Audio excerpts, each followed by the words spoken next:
This month's subject, science, technology, engineering, and math, has been a crucial driver of waves of migration from India to the Western world in the last 60 years. Originally dubbed as the brain drain, this migration has actually fertilized every Silicon Valley in every part of the world.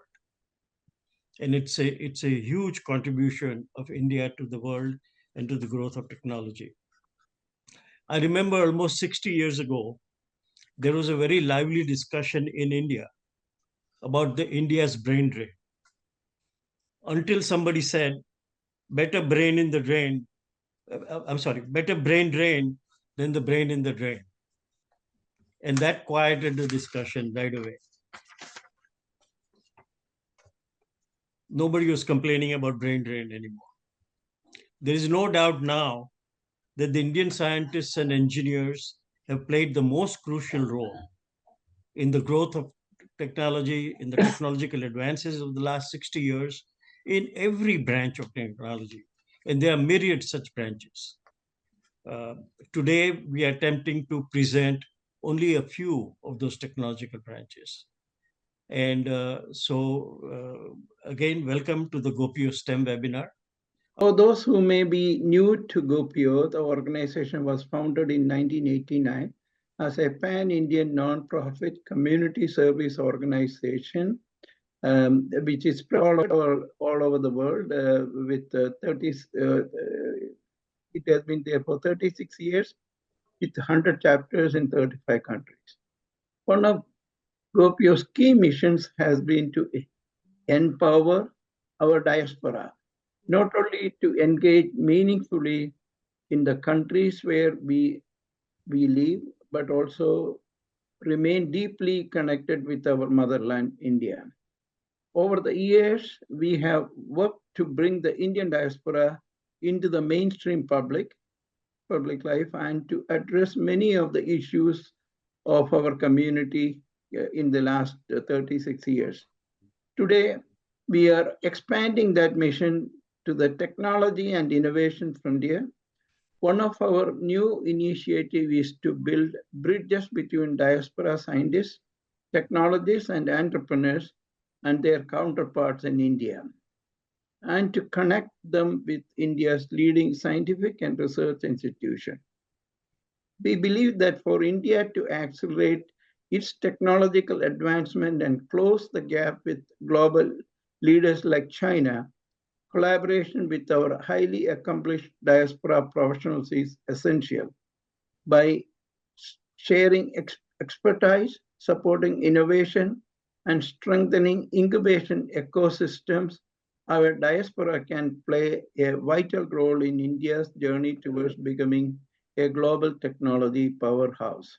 We just started this year, and this GOPIO International Webinar Series has really received a lot of reverberating echoes among the global community. Very delighted that some of the topics we picked, some of the conversations we've been having, and some of the people we were able to bring together is really fulfilling our larger GOPIO mission of being the bridge, of being the platform, of being the community of international immigrants who emerged out of India.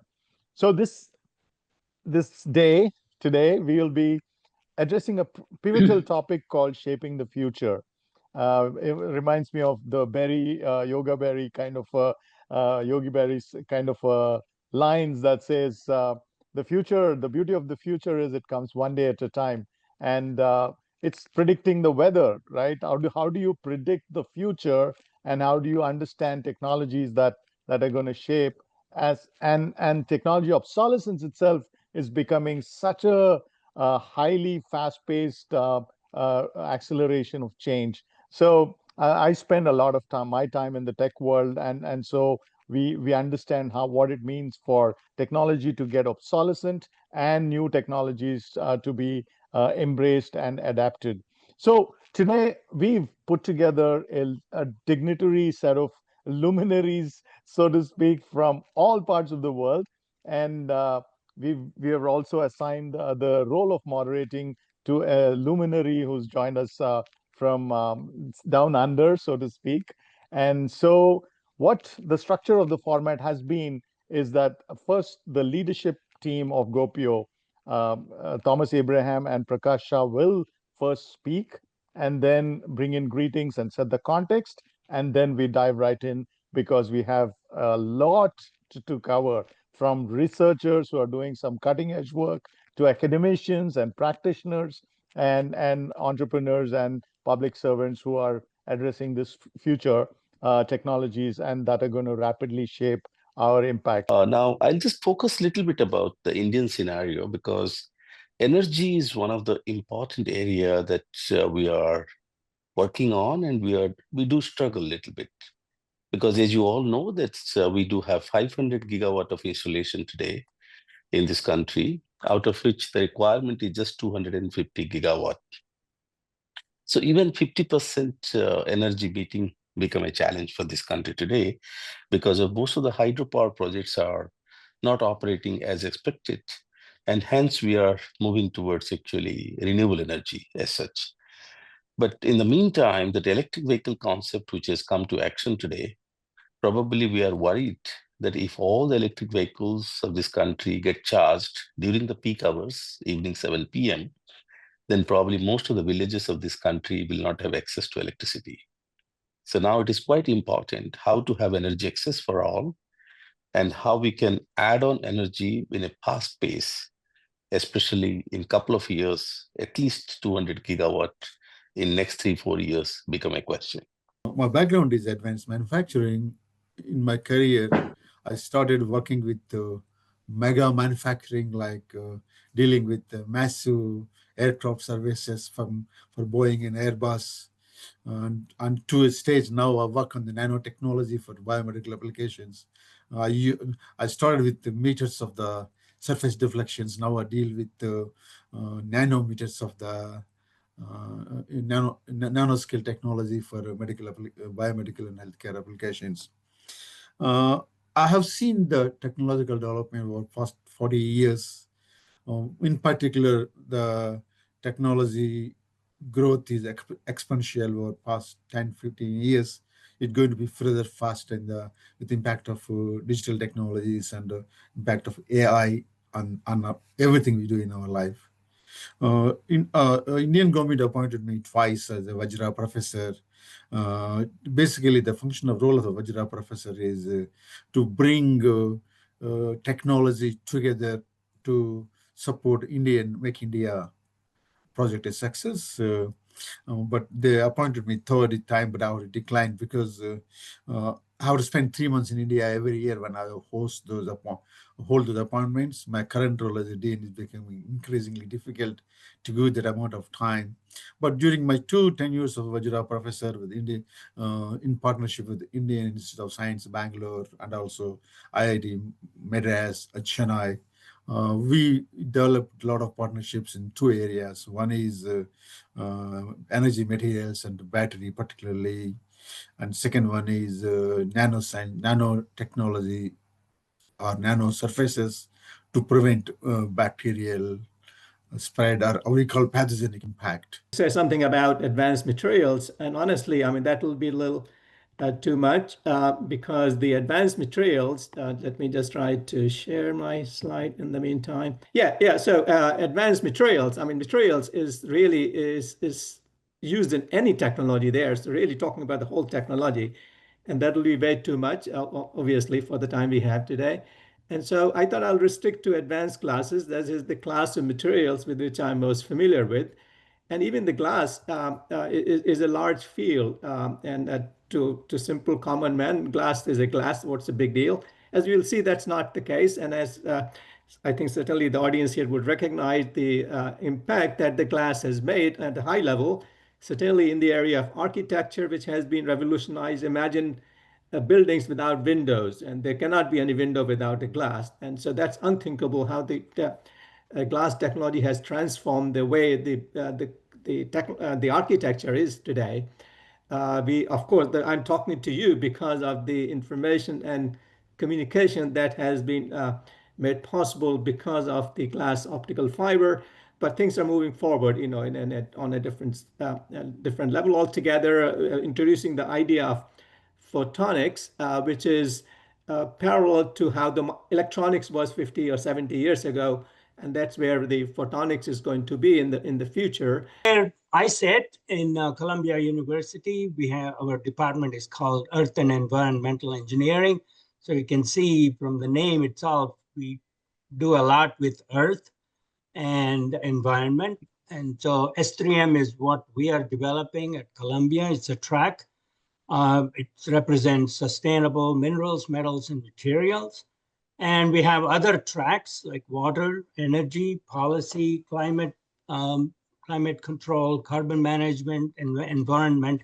So this is this one tetrahedron with education and research as our central core objectives or goals.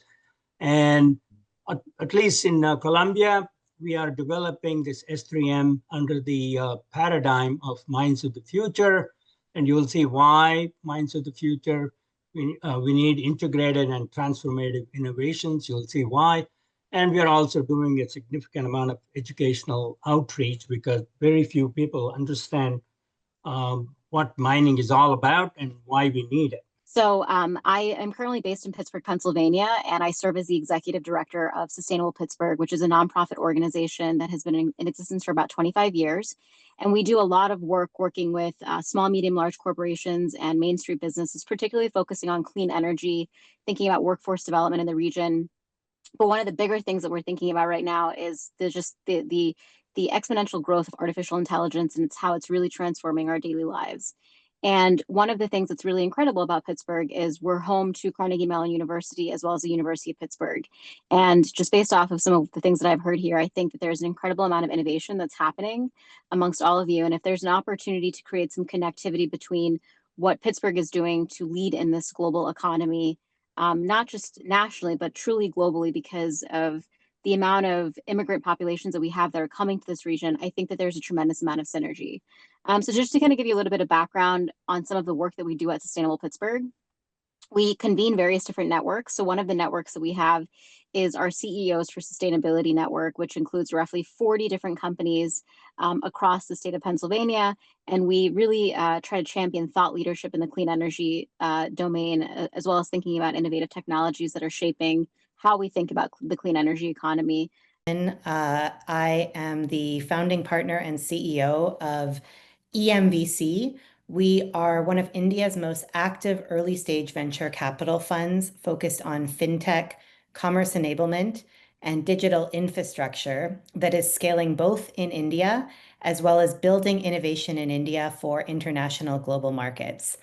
I have been privileged to live and work in India over the past 20 years and have been a part of the development a lot of the digital finance ecosystem in the market and some of the really interesting sort of digital technologies that are affecting hundreds of millions of Indians' lives, and also what I believe are some of the most interesting technologies that will affect how people around the world transact, buy, manage their household lives, and otherwise.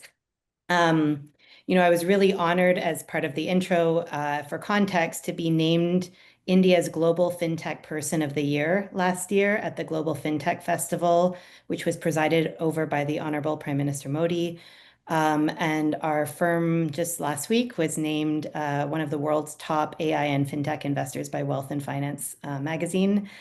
And so I figured right now, instead of there's too many things to talk about as a deep dive, but I would just give kind of a quick overview of what's happening around digital finance and digital infrastructure in India and why that's relevant to the diaspora and to global markets. Again, we can dig into any details that are of interest to you after. And this, to confirm, is the area in which we invest in terms of early stage startups that are just getting started, as well as startups that are more at the growth stage. Krishanu Acharya, I guess. So I'm Krishanu Acharya. I'm a co-founder and CEO at a company called Suhora. It's a Delhi-based company. So hello from Delhi, everyone. So what we do, we bring space-based surveillance autonomy for critical infrastructure. So I think my previous two slides So critical infrastructure, specifically the previous slide on the critical mining, right? So surveillance of critical infrastructure is of paramount importance, and India is not an exception. So that's what we as a company brings to the table. My name is Durga Das. I'm the founder and CEO of a company called Aero Nero, Aero Air, Nero Water. We're a deep tech innovation company that produces water from air, from atmospheric moisture. My background basically is I'm a professional sportsman. And since all of you are from the Indian diaspora, I'm sure you're all excited to know that Indian women won the World Cup. I played cricket at the national level in India, and then I captained the US team for about 7 years and went to the World Cup with the US team as well in Bangladesh. Uh, got into entrepreneurship when I was about 14 due to circumstance, and then embraced it as as I think any sportsman would. And I've been an entrepreneur since. Lived in Silicon Valley for about 30 years doing technology, and in South Africa when I was playing on tour with the US. Cape Town ran out of water, and then subsequently in 2019, Chennai, my hometown, also had a zero. It prompted me because I was already searching for something that would create impact, create a value to look at water. You all know the story. Water, I thought Chennai had a problem. It's ironical. We have the second longest beach in the world and the Bay of Bengal, but every year we have deluge and distress. For half the year, we run behind water tankers, and the other half we run away from floods. And so I thought I'll solve the problem there. And once I came back from California to do this in Chennai between microplastics and PFAS, I think the world is heading for disaster. Water has become a problem all over the world, not just in India or in developing countries, but it's also in developed countries. Okay. Thank you all for joining today, the GOPIO monthly webinars for the November edition. This is the 5th month in a row that we've done this webinar. We've got December coming up, and we really appreciate support from all those who came in and joined in and asked the questions and heard us clearly.